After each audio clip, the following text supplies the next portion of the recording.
As Your Heart Betrays You, Part 5. A Miraculous Ladybug Fanfiction written and narrated by Mira Rose. Artwork by Even Art Adam on Instagram and Tumblr. You can find a link to her in the description box below. If you haven't heard the previous 4 parts, go ahead and check those out. Links to them in the description box. And if you haven't subscribed already, what are you doing? We're on part 5. Let's go! And please leave a like and a comment. It really does help. If you aren't sure what to comment, put LadyNoir. Now then, please enjoy As Your Heart Betrays You, Part 5. Marinette Dupang Chang, 20 years old, her heart warm and buzzing.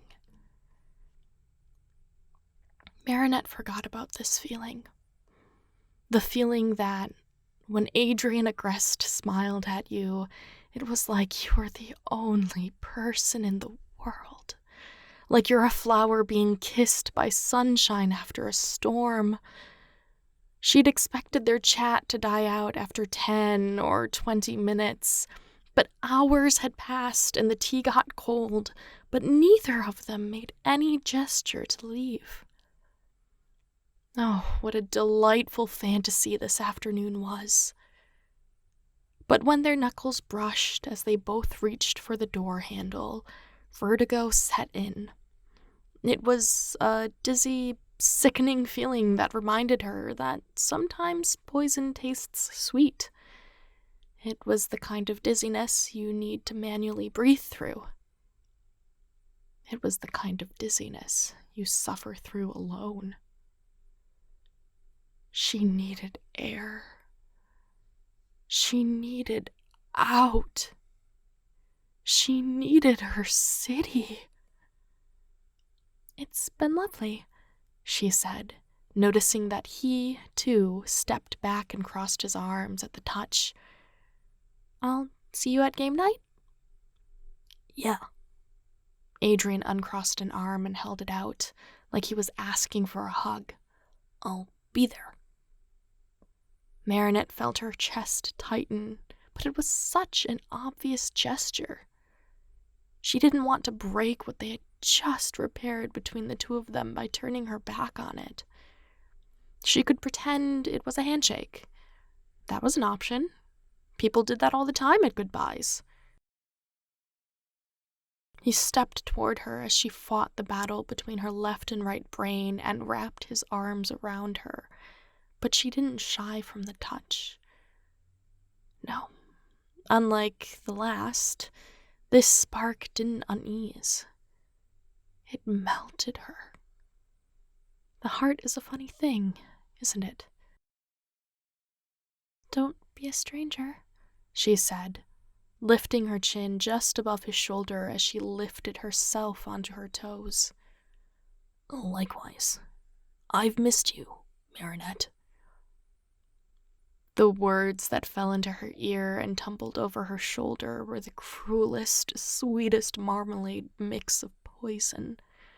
If she could go back in time and talk to her younger self about her decisions, what would she tell her about Adrienette Angst?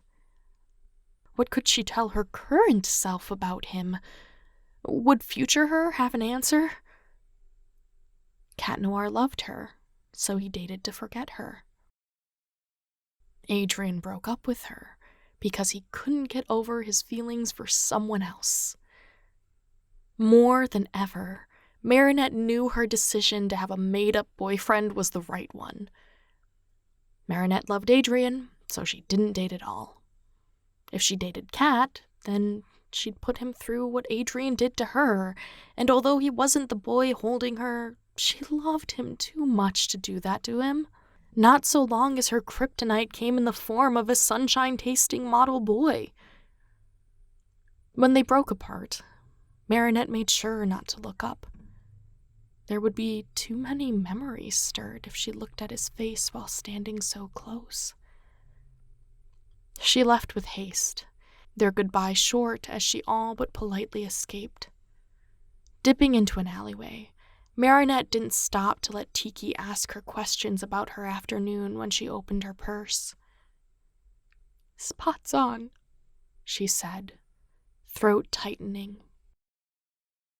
Not allowing herself to settle into the subtle changes of her suit wrapping itself around her, she took off, creating her own breeze to tear at her face as she zipped from building to building. The air, the space, the background traffic. It was the closest thing to liberation she could get to. The sun lowered as she passed from rooftop to rooftop, finally settling down on shingles as the sky blazed pink. It was no surprise, after the pink emboldened to a deep orange, that a familiar set of footsteps vibrated through the rooftop. "Hey," she said, not taking her eye off the sky, but patting the spot next to her. "How's it going?" Ladybug sighed through her nose. "Just processing." "Processing?" Cat Noir set himself beside her, his legs stretching farther than hers ever could. "Thinking about an ex." "Oh?" She heard his breath catch. "Why? Did you see him today or something? Your ex?" Why lie to him at this point? "Yeah." "You, He cleared his throat and looked out at the city. "Adrien?" "I've dated more than Adrien, you know." "Yeah, 2 people." "Yes, Adrien was one of those 2. She forgot she told Cat as Marinette that she was going to see him. Oops, too late to take it back. But she was tired. So tired that she knew she could care about that later. To her surprise, his arm crossed her back, clutching her shoulder as he pulled her to his, then slid his hand down to her hip. "Good job," he said above her, twisting his words into her hair before planting a kiss so feather-light on top that she had to wonder if it actually happened. "It must have been hard." "Thanks." She allowed herself to relax into him. She'd acted like a child once today, and she may have jeopardized her identity, so what's one more foolish action? It was best to get a set of 3 out all in one day, right? Ladybug slid a palm across his chest, letting it rest above his heart, and closed her eyes, allowing herself to surrender to the city's soundtrack in the glow of sunset. What a day. Just like years before, she had Cat Noir to comfort her after her heart broke. If Adrien was sunshine that made her feel like the only girl in the world, then Cat was the sturdy fortification that protected her from it. When she was with him, he felt like her guardian instead of a servant of the city. Yeah, when Cat looked at her, it felt like he was the hero who would protect her no matter what, but with the modern twist of letting her save herself. "Why are you upset, Bug?" His question broke the silence of twilight. "Upset?" "Why aren't you with your boyfriend on a night like this?" Her third foolish action wasn't curling up to him. "I don't have one." She felt his chest still, not breathing. "You broke up?" Ladybug didn't respond, holding him tighter with an extra squeeze. She'd all but given him her identity. Why keep holding secrets? "Thanks for being here, Cat," she said, her words muffled as she spoke them into his suit. "Oh, Marinette," he breathed, pulling at her hip in a way that adjusted her thighs and wrapped his other arm around to hold her. The gesture took her from feeling silly to feeling safe. It's not like she'd broken up with Adrien today, but the freshness of the information that she'd never been his number one, even when she was his girl, stung like paper slicing over an ungloved hand. A pain that hurts more than it should. A pain you're embarrassed to make a big fuss over. Even so, Cat held her and her identity in his arms with such tenderness. She wasn't sure if the water prickling her eyes was from losing love or feeling love. Instead of figuring it out, Ladybug slid her hand from his chest under his arm, pulling herself deeper into his embrace. "Thank you," she breathed, and he rubbed his thumb between her shoulder blades in response. Oh, why hadn't she chosen this from the start? Oh, why had she fallen for Adrienette Agreste first? When she pulled away, Cat took her face in his hands, searching for tears, but she hadn't cried. Her eyes stung, sure, but no overflow. Hopefully her eyes weren't bunny pink. "I'll take you home," he said, an offer without a question. Okay. It felt strange to say. Cat Noir, taking her home. Alia would flip. But she'd already agreed, and backing out after, well, that would be weird. After he took her down to the street, as he did back in the days of Akuma fights and unfiltered trust, he offered his hand, but she shook her head. Cat pulled it into his chest and nodded, and she was grateful he didn't crack a joke. But he didn't try a second time as they walked, side by side, to the front of her apartment. The devil must have been in her blood, because she almost invited him inside and up the stairs at his hesitation. But she didn't. She didn't because instead of leaving her with a wave, hug, or kiss, Cat Noir reached out and ruffled her hair. "Sleep well tonight, princess."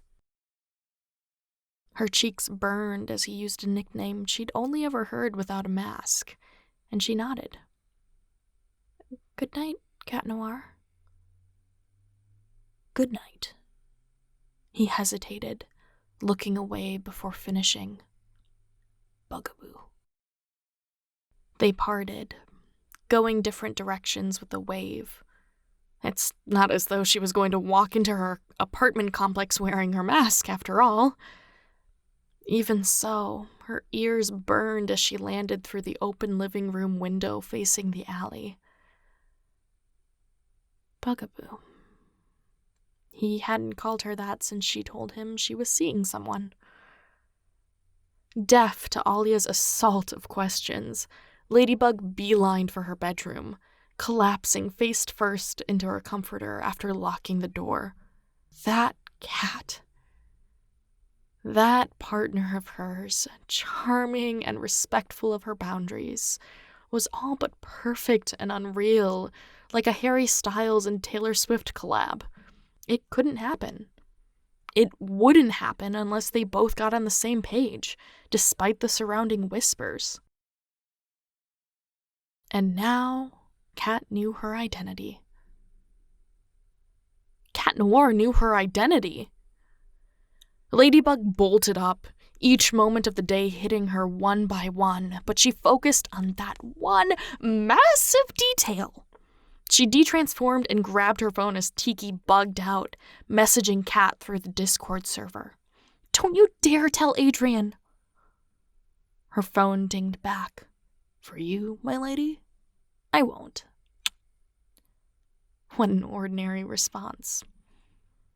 A smile lingered on her face as she read, and reread, his message. Yeah, okay. This was enough to calm her. It was enough to calm her down so she could start sorting her thoughts, sitting cross-legged on her bed with a worried-looking Kwame, and perhaps her best friend, too.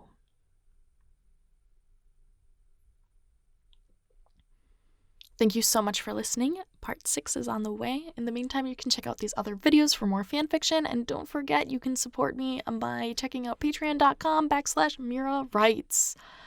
I will catch you in the next one. Bye! If you're still listening, comment Lady Noir.